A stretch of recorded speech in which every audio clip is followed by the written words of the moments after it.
take a look at how what is steel making. The objectives of steel making is to control the impurities in pig iron. As we know, in the blast furnace, we separate the impurities from the iron ore.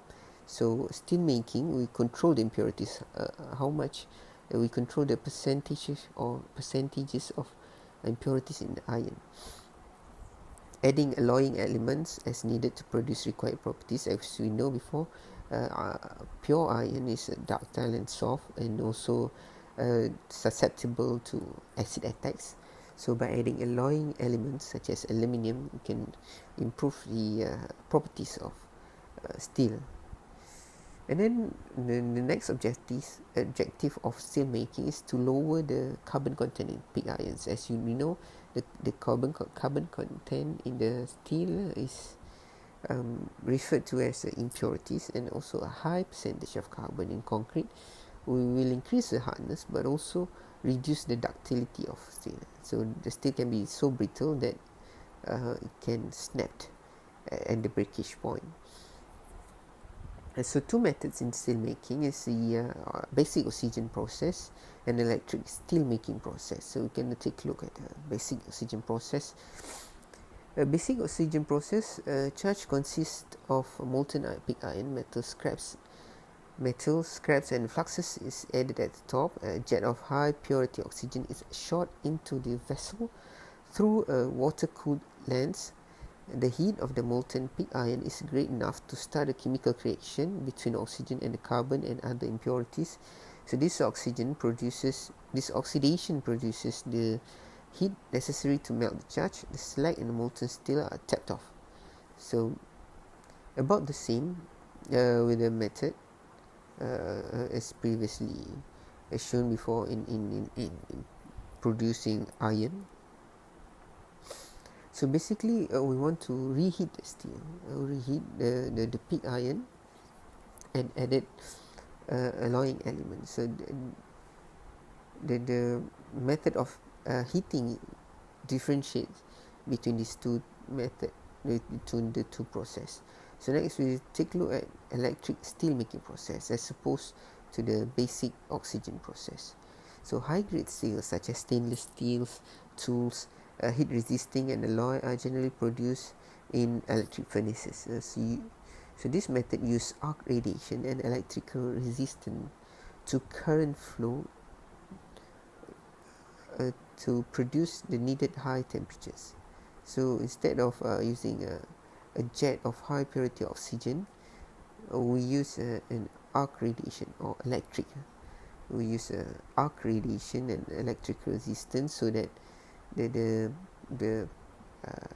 steel are heated up. So a high purity oxygen is injected when necessary to oxidize impurities. So you provide oxygen so that the steel being oxidized, then the oxygen is removed from the steel, and the furnaces are charged with iron, scrap metal, fluxes and alloying elements. So you add iron to the furnaces and scrap metal and alloying elements, which is important, and also fluxes to remove the impurities. So two types of electric arc furnace. The first one is the electric arc furnace using electrodes. They produce arc to heat the furnace, and the next one is induction furnace, which use windings of copper tubing that has resistance to high voltage. So this produces heat needed for melting the charge. So either you use arc or in the electric arc furnace, or use induction furnace where you heat the copper tubing using electric. Next, we take a look at casting steel. When steel is ready to be poured from a furnace, it is either cast into ingot molds, or run through a strand casting machine. So either you pour into a molding, or you run it through a strand casting machine. You produce the steel in terms of stranding. You're casting in strand, either in molds or you cast in strand.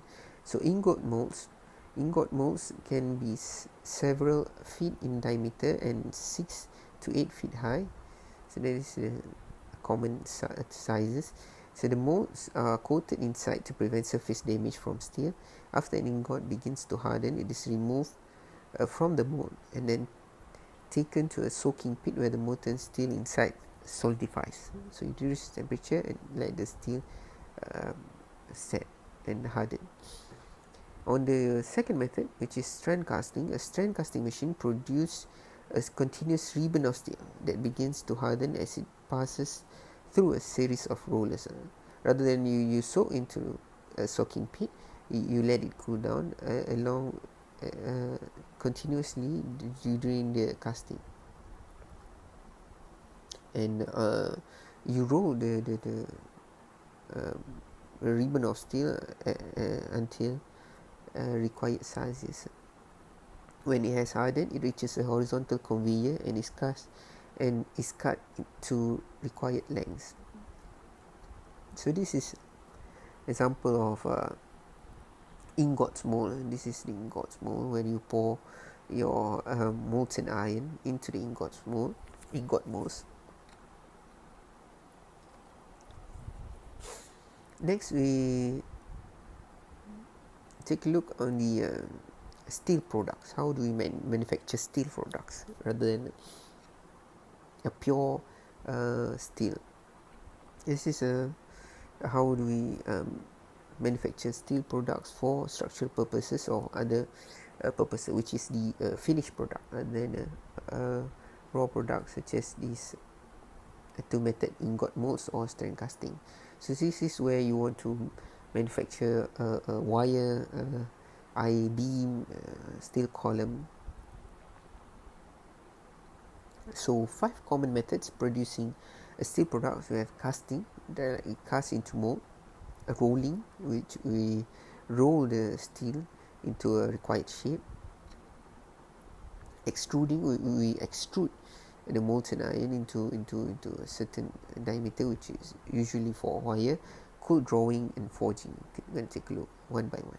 So items produced by casting is called cast steel products. All other steel product is called wrought products. So most wrought products are made by hot rolling or cold rolling. Ingots are used to produce a semi-finished form of steel. So 3 forms of semi-finished steel. We have a slab, a blooms, and a billets, which is the name indicates the sizes. Slab, as the name implies, is a large rectangular shape. Width is 2 times the thickness. And thickness is 10 inches. So the width should be around 20 inches. Used to produce plates, pipe, tubing, strips. So you have a slab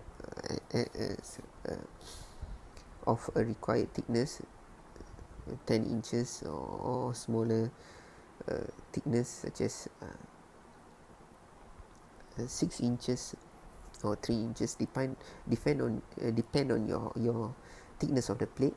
So you can produce plates usually used in my experience, used by ball pile contractor when they want to move on a soft surface like on clay. So they have a heavy machinery, so they need to put plate there, usually a thickness of which is 12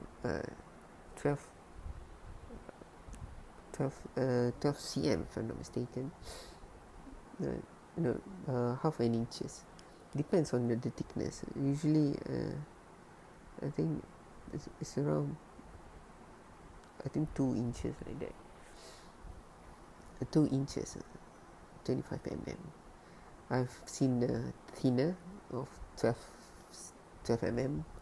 It depends on you, but usually they use about around 25 mm of plate. So they lay down the plate so they can move on soft ground, even though they have a machinery with track, but a soft ground and a heavy lifting.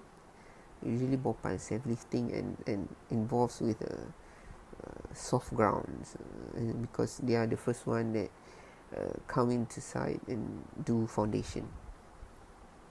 A pipe, when you roll the plate into pipe, so it depends on the usage. I've seen pipe used for ball pile, but mostly they are used for mechanical devices, mechanical parts in structure, such as the ventilation, and also in the oil and gas sector. Tree being a strip. The next is bloom. Bloom is a oblong shaped square cross section of larger than 6 inches, used for some structural shapes. We have like a column shape or ornament to the buildings, and also used for rails. When you have rails of bloom of a square cross section, also tube rounds and seamless pipe. Next is billets. Billets is oblong shape also, but like bloom but in a smaller cross section and longer in length. So tube rounds can be, billets is produced to make a tube rounds, bars, wire rods, wire cold drawn bar. So this is an example of steel manufacturing. So as we said before, ingots are used to produce a semi-finished material of slabs, blooms and billets. So a finished material is, in this example, is plates, scalp pipe, tubing, or for blooms is rails, for billets it's wire. So ingots is fed into this rolling strand, so being rolled into blooming and slabbing mill, can produce slabs and blooms, and further roll into billet mill, so can produce billets.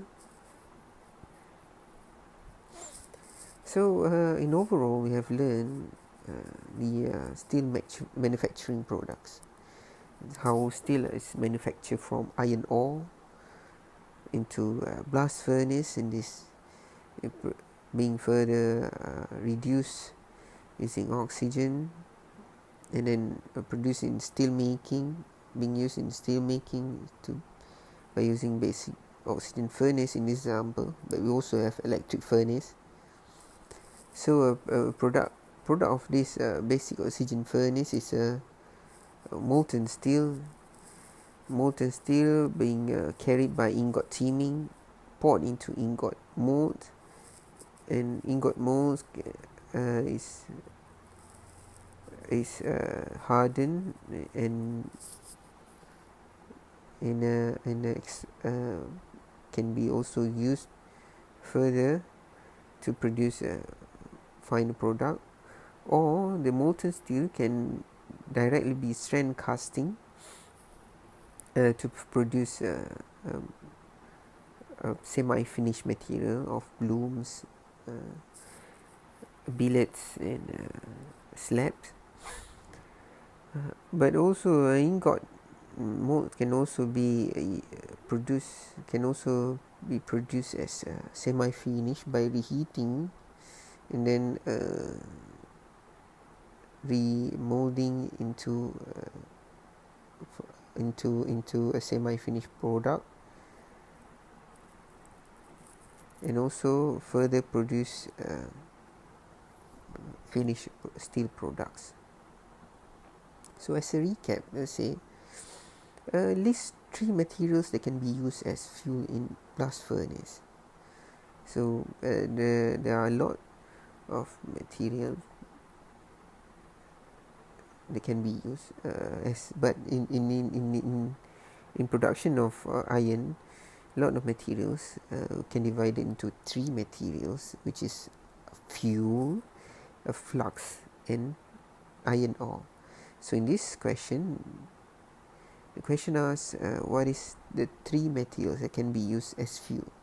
So as fuel can refer back to the slides, can use a coal or oil or natural gas. These are 3 types of materials that can be used as fuel.